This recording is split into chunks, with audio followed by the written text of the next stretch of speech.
Baik, Assalamualaikum warahmatullahi wabarakatuh. Kita berjumpa lagi dalam siaran mikrofon Hasan Nasbi. Sekarang kita sudah masuk ke episode 137.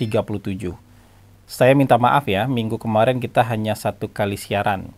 Karena Kamis dan Jumat kemarin ada cukup banyak kegiatan yang menyita waktu. Walaupun sebenarnya saya sudah pensiun, tapi karena menjelang pilpres begini makin banyak panggilan ya, akhirnya waktu buat taping yang dikorbankan. Tapi alhamdulillah pagi ini, hari Senin ini kita bisa taping, dan saya mau kasih judul siaran kali ini dengan kapal besar siap berlayar gitu ya. Jadi memang kemarin terjadi sebuah peristiwa politik yang cukup menggemparkan lah ya. Akhirnya Pak Prabowo Subianto, walaupun ini belum definitif ya, artinya ini belum menjadi surat yang diajukan ke KPU. Tapi kan ini sudah semacam piagam kerjasama, sama seperti yang diterima oleh Mas Anies lah ya. Ini sudah piagam kerjasama dari 4 partai besar yang menyatakan akan mengusung Prabowo Subianto menjadi calon presiden 2024-2029. Dan sokongan ini adalah mungkin sokongan politik terbesar hari ini. Ya, ini yang makanya kita sebut sebagai kapal besar tuh ini. Karena kalau di jumlah-jumlah itu ya, mungkin kalau digabung itu antara Golkar, Gerindra, PAN, dan PKB itu jumlahnya 261 kursi. Kalau persentase ya berarti dia sekitar 45% kekuatan partai politik di parlemen hari ini. Ya, di DPR hari ini. Jadi kalau dari ukuran itu 2 kali ukuran koalisi Ganjar Pranowo. Kalau skalanya ya, besarnya, size-nya itu 2 kali koalisi Ganjar Pranowo, dan hampir 2 kali juga koalisinya Anies Baswedan hari ini. Makanya wajar kita sebut sebagai sebuah kapal besar. Nah, dari lahirnya kapal besar ini gitu, dari munculnya kapal besar ini muncul juga beragam tanggapan. Tapi banyak tanggapan itu saya lihat datang dari kelompok pengusung Mas Ganjar gitu ya. Kalau dari kelompok pengusung Mas Anies kayaknya nggak terlalu banyak komentar. Atau bahkan mungkin mereka lagi mikir-mikir juga. Wah, ini kapalnya besar di samping kita nih. Daripada kita terombang-ambing ombak ketika balapan, lebih baik kita gabung aja sama kapal besar ini. Mungkin juga begitu kan. Siapa tahu, mungkin juga begitu. Tapi paling banyak itu respon memang muncul dari koalisi pengusung Ganjar Pranowo. Kalau kita lihat-lihat ya, mungkin ada beberapa narasi utama yang muncul sebagai respon terhadap bergabungnya 4 partai besar ini mengusung Prabowo Subianto. Ya. Kalau dari rilis yang dikirim, bukan rilis itu, pesan berantai yang dikirim oleh Sekjen PDIP, kita melihat pesannya ada 2 lah narasi besarnya. Narasi besar pertama bahwa ini dikeroyok. Mas Ganjar lagi dikeroyok ini, gitu. Jadi kita kayaknya akan mengulang lagi seperti tahun 2014 dejavu ketika Pak Jokowi dikeroyok. Ya. Narasi kedua itu adalah ini ada intervensi kekuasaan dalam mengarahkan partai-partai agar mengusung Prabowo Subianto aja. Gitu. Jadi kalau intervensi kekuasaan siapa? Berarti yang dimaksud intervensi kekuasaan ya intervensinya Pak Jokowi. Kemarin juga saya mengisi sebuah diskusi politik di CNN. Saya rasa hostnya maksa itu. Kita harus memberikan statement bahwa ini bergabungnya PAN dan Golkar mendukung Prabowo itu adalah cawe-cawe Jokowi. Jadi senada lah dengan rilisnya Sekjen PDIP gitu. Arahan-arahan dari anchor CNN kemarin itu mengarahkan bahwa ini cawe-cawenya Pak Jokowi. Tentu saya nggak bisa membuat kesimpulan seperti itu sebelum mendapatkan informasi yang jauh lebih solid. Yang ketiga itu adalah ada beberapa tulisan-tulisan dari pendukung Mas Ganjar yang bilang ini bergabungnya partai-partai ini menunjukkan nafsu berkuasa Pak Prabowo yang luar biasa besar. Gitu. Jadi itulah 3 narasi utama. Narasi dikeroyok, narasi ini cawe-cawenya Pak Jokowi, dan ini nafsu berkuasanya Prabowo Subianto. Nah, saya kalau melihat ini misalnya dikeroyok, buat saya ya mungkin perlu narasi itu untuk memperlihatkan bahwa ada kelompok yang ya jadi victim mungkin, dizolimi mungkin gitu ya. Ya kan ini strategi komunikasi aja kayaknya. Walaupun kalau kita telaah betul-betul ini kan cuman perebutan teman. Ya, kalau ada orang lain yang lebih mampu menarik pertemanan, gitu, jadi lebih banyak temannya, harusnya jangan nyalahin orang. Harusnya kita introspeksi. Apa masalahnya sehingga orang nggak mau berteman dengan kita? Kan gitu. Kan semua berebutan koalisi, ya. Semua pihak kan berebutan teman nih. Nah, dalam perebutan teman itu kan ada yang berhasil dapatkan teman, ya. Ada yang ya gagal mendapatkan teman. Nah, kalau gagal mendapatkan teman tuh jangan salahkan orang. Ya, lebih baik kan introspeksi. Apa kira-kira ini masalah saya nih? Kenapa orang tuh nggak mau temenan sama saya? Apakah misalnya tawaran power sharing dari saya kurang menggiurkan, kurang menarik? Sementara di tempat seberang itu tawaran power sharingnya jauh lebih menarik. Apakah chemistry saya gagal membangun chemistry dengan mereka? Sementara di sana lebih mudah membangun chemistry. Apakah cara kita mengelola kekuasaan nanti sudah sama dengan dalam dialog-dialog kita sudah sama apa belum? Atau jangan-jangan di sana justru mereka mendapatkan kesamaan-kesamaan dalam mengelola pemerintah nanti. Jadi menurut saya jangan kemudian seolah-olah digambarkan oh orang itu pengen ngeroyok kita. Enggak, ini kan nggak ada keroyok-keroyokan. Ini kan kayak ngebangun kapal, siapa yang lebih besar kapalnya untuk balapan sampai ke finish. Iya kan? Ya bukan keroyok-keroyokan gitu. Bukan, ini balapan kok. Bukan untuk saling membinasakan ini, bukan mukul-mukulin ini, bukan tawuran ini. Ini balapan sampai ke titik finish. Siapa yang engine-nya lebih besar, siapa yang kapalnya bisa menampung orang lebih banyak. Gitu aja. Tapi tujuannya balapan sampai ke garis finish, bukan menghancurkan kapal di kiri kanannya. Ini bukan perang yang seperti itu. Jadi nggak dikeroyok. Gimana cara dikeroyoknya? Ini kan bukan tawuran. Seolah-olah mau tawuran aja, adu massa, kan nggak seperti itu. Kalaupun ada adu massa, tapi adu banyak-banyaknya massa untuk mendapatkan voting tertinggi. Bukan untuk berantem di lapangan. Jadi nggak ada itu istilah dikeroyok kan gitu.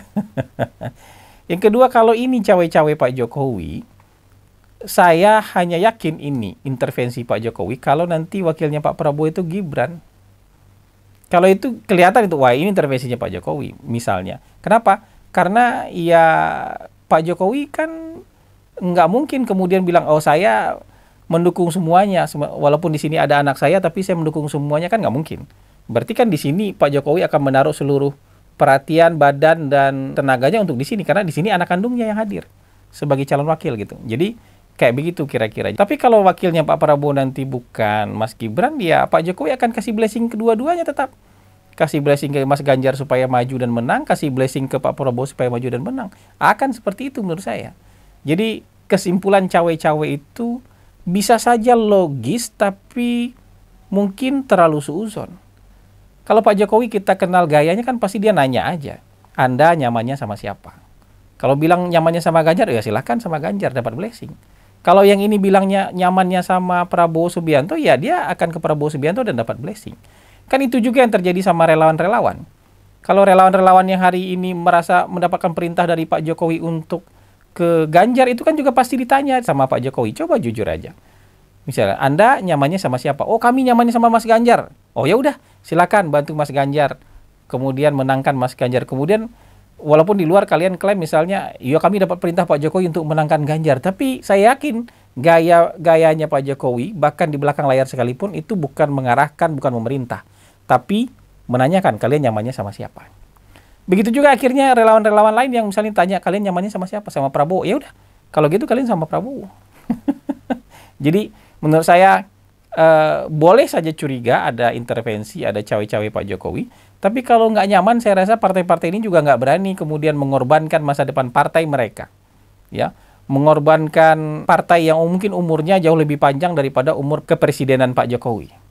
Ya, dari umur kepresidenan Pak Jokowi hanya untuk misalnya diintervensi paksa sini, menurut saya enggak. Pasti ada diskusi, iya. Karena bagaimanapun ini kan bagian dari pemerintah. Kalau mendukung Ganjar atau mendukung Pak Prabowo, menurut saya dua-duanya bisa dapat blessing. Dan buat Pak Jokowi enggak masalah karena dua-duanya bagian dari penerus Pak Jokowi. Yang jadi masalah kalau diskusinya, Pak kami mau dukung Mas Anies, menurut saya itu ada masalah diskusinya. Ya, itu kayak Nasdem itu. Jadi makanya buat Pak Jokowi, Nasdem nggak dapat blessing kalau pergi ke Anies Baswedan. Jadi bukan cawe-cawe menurut saya. Kalau seperti ini bukan cawe-cawe. Bahwa Pak Jokowi punya kepentingan untuk memastikan legasinya itu berlanjut, iya. Bahwa Pak Jokowi juga mungkin berkepentingan bahwa yang bertarung nanti adalah all the president men, saya yakin iya. Tapi kalau untuk memaksa satu-satu partai, kamu gabungnya sini aja, kamu gabungnya sini aja, saya tidak terlalu yakin untuk konspirasi yang seperti itu. Minimal sampai hari ini informasinya tidak terlalu solid. Yang berikutnya adalah narasi bahwa ini nafsu berkuasanya Prabowo yang terlalu besar sehingga dia kumpulkan kapal besar nih sebanyak mungkin ini supaya menang. Ini mirip kayak 2014 nih gitu. Nah, sekarang diksi nafsu berkuasa itu tendensius. Memangnya Pak Prabowo bernafsu untuk berkuasa, apakah Mas Ganjar nggak bernafsu untuk berkuasa? Apakah Mas Anies nggak bernafsu untuk berkuasa? Apakah PDIP tidak bernafsu untuk berkuasa? Apakah hanya Gerindra yang bernafsu berkuasa? Hanya Golkar yang bernafsu berkuasa, sementara PDIP nggak bernafsu sama sekali buat berkuasa? Ini kan pertanyaan retorik yang sebenarnya Anda bisa jawab sendiri. Ini nggak ada soal nafsu berkuasa. Kalau nafsu berkuasa, maka seluruh orang yang masuk dalam pemilihan itu adalah orang yang ingin berkuasa. Nggak ada orang yang masuk pemilihan adalah untuk tidak berkuasa, tuh nggak ada. Itu namanya on gitu. Ya, kalau udah masuk dalam pemilihan, masuk dalam politik, semua tujuan orang adalah untuk berkuasa. Apapun level kekuasaan yang sedang dia target. Apapun level kekuasaan yang ingin dia capai. Tapi semuanya punya hasrat untuk berkuasa. Jadi jangan nafsu untuk berkuasa hanya disematkan ke satu orang. Karena kalau Anda ingin menggunakan kata-kata itu, maka kata-kata itu layak disematkan pada semua calon. Jadi ada orang yang lari pagi itu karena nafsu berkuasa juga mungkin. Kalau kita menggunakan kata-kata nafsu berkuasa. Ada orang yang foto-foto sama kucing gitu, main sama ayam gitu. Itu juga mungkin karena nafsu berkuasa. Kalau kita menggunakan kata-kata nafsu berkuasa. Ada orang yang tiba-tiba rajin beribadah, ditampakkan beribadahnya di publik, di sosial media dan segala macam. Mungkin juga karena nafsu berkuasa kalau Anda mau menggunakan kata-kata nafsu berkuasa. Jadi nafsu berkuasa tidak hanya milik Pak Prabowo. Nafsu berkuasa milik semua orang yang masuk dalam pemilihan dan ingin jadi presiden. Menurut saya yang tidak bernafsu untuk berkuasa itu cuma calon ketua RT. Karena itu kewajiban semua, haknya hampir nggak ada. Ya, itu pelayanan semua itu, kekuasaannya hampir nggak ada. Itu calon ketua RT. Tapi calon kepala desa aja itu ada hasrat berkuasa di sana. Jadi jangan hanya sematkan nafsu berkuasa sebagai sebuah kata-kata yang negatif itu ke satu orang. Semua calon, termasuk calon yang Anda dukung, itu punya nafsu berkuasa. Kalau dia bilang, enggak, saya nggak nafsu berkuasa kok, saya cuma kedorong-dorong aja kok, enggak, itu pasti bohong. Ya, karena masuk dalam pemilihan itu adalah pilihan rasional, keinginan dari diri sendiri. Kalaupun ada orang yang mendorong kita, itu faktor tambahan aja. Faktor utamanya adalah keinginan dari diri sendiri. Nah, menurut saya nggak boleh terlalu reaktif melihat ada sebuah kapal besar. Coba ingat, saya mau fair aja. Ini kan baru adu besar-besaran kapal. Dan kapal ini akan balapan sampai ke garis finish. Belum tentu loh kapal yang besar itu duluan sampai di garis finish dan jadi pemenang. Bisa jadi kapal yang kecil duluan sampai di garis finish jadi pemenang. Ya, karena mungkin dia lebih lincah, karena mungkin dia lebih ringan, karena mungkin tenaganya lebih efisien sehingga bisa lebih cepat sampai di finish nanti. Tapi kapal besar ini memang bisa jadi cywar. Ukurannya besar. Gitu kan, dia bisa menampung lebih banyak orang, bisa menampung lebih banyak bahan bakar, sehingga mungkin di tengah jalan nggak perlu khawatir ada kehabisan bahan bakar. Kapal kecil mungkin ketika di tengah perjalanan belum sampai di finish bisa habis bahan bakarnya, kan kayak gitu. Orang yang ditampung nggak gitu banyak, misalnya kayak gitu. Makanan, logistik yang bisa dimasukkan ke dalam kapal mungkin nggak terlalu banyak, gitu. Ya, belum lagi kalau misalnya sama-sama start, kapal besar tuh bisa bikin ombak ke kiri dan ke kanan, gitu. Kapal kecil bisa terpelanting kiri kanan. Bukan untuk tenggelam, tapi arahnya mungkin bisa belok-belok untuk sampai ke finish. Karena harus berhadapan dengan ombak yang ditimbulkan oleh kapal besar, kayak gitu. Ya, kayak gini aja. Jadi kapal besar bukan sesuatu yang menakutkan. Ini hanya sekedar cywar. Dan belum tentu kapal besar itu yang duluan sampai di finish. Cuman memang kapal besar ini lebih, dari sisi tongkrongan itu lebih kelihatan ada muscle-nya. Dan wah, ini kayaknya bahan bakarnya banyak nih. Sampai dia di garis finish nih. Ini orang yang bisa naik banyak nih, ya, menarik buat orang nih. Ini ombak yang ditimbulkan bahaya nih, kapal-kapal kecil bisa mencong-mencong jalurnya nih. Sehingga walaupun kapalnya bisa cepat, tapi mungkin sampai ke garis finish, karena jalannya udah mencong-mencong lebih lama. Atau bisa jadi di tengah jalan kehabisan bahan bakar, misalnya gitu. Kalau udah kehabisan bahan bakar, terpaksa pakai tenaga angin aja untuk sampai ke finish. Jadi menurut saya memang belum jaminan, tapi bahwa ini sebagai sebuah harapan itu memang menjanjikan. Kalau kita berpegang pada teori bandwagon effect, kan ada underdog effect, ada bandwagon effect. Yang rame, keramaian itu sebuah keramaian itu akan menambah keramaian lain. Jadi kalau kehebohan itu akan memancing keramaian. Jadi kalau misalnya di tempat Pak Prabowo ini memang kelihatan lebih heboh, lebih semarak, ada bandnya lah kayak gitu, namanya bandwagon effect, itu memang akan menyedot orang lebih banyak untuk datang ke sana, berkumpul di sana. Bandwagon effect itu menyedot keramaian, ya, karena semarak, lebih heboh, ya, lebih menarik, orang kan tertarik ke sana. Kalau underdog effect itu kan dizolimi. Nah, itu yang tadi tuh narasi kami dikeroyok, itu berharapnya underdog effect. Gitu. Kalau kami dizolimi, kami digeroyok, itu underdog effect supaya orang simpati datang ke sana. Tapi kalau dalam politik hari ini menurut saya kan ini so-so aja ya. Nggak ada orang yang betul-betul sangat berkuasa sehingga bisa menzolimi yang lain. Dan nggak ada karakter-karakter, misalnya muncul karakter-karakter yang anti demokrasi misalnya, yang secara terang-terangan kemudian bisa kelihatan menzolimi orang lain. Kalau ini balapan yang kira-kira cukup fair lah. Sehingga menurut saya yang lebih berguna adalah teorinya bandwagon effect. Di mana kelihatan lebih ramai, di mana kelihatan lebih semarak, di mana kelihatan lebih heboh, maka itu akan menarik massa untuk datang ke sana berkumpul untuk meramaikan itu. Jadi kalau kapal Pak Prabowo sekarang kelihatan ramai dan besar, ada PAN, ada PKB, ada Golkar, ada Gerindra, saya rasa memang ini secara psikologis akan membuat orang lebih yakin naruh harapannya di sini. Lebih yakin untuk naruh sahamnya di sinilah. Invest politiknya di sini supaya ini yang menang. Nah, gitu. Jadi itu saja mungkin ya.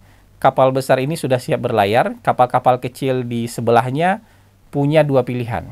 Ya. Bertarung secara cerdik sehingga bisa duluan sampai ke garis finish, atau ya kalau nggak tahan menghadapi ombak yang timbulkan oleh kapal besar ini, ya merapat aja, bergabung menjadi satu. Menjadi satu koalisi lagi. Mungkin ini koalisi perubahan kali ya. Kalau dipikir-pikir nggak kuat menghadapi ombak nanti, ya sudah, gabung aja sama kapal besar ini. Mungkin itu saja yang kita bisa bahas kali ini. Semoga jadi renungan gitu ya, bisa jadi bahan diskusi buat kita bersama. Wabillahi taufik walhidayah. Wallahu muwafiq ila aqwamit thoriq. Wassalamualaikum warahmatullahi wabarakatuh.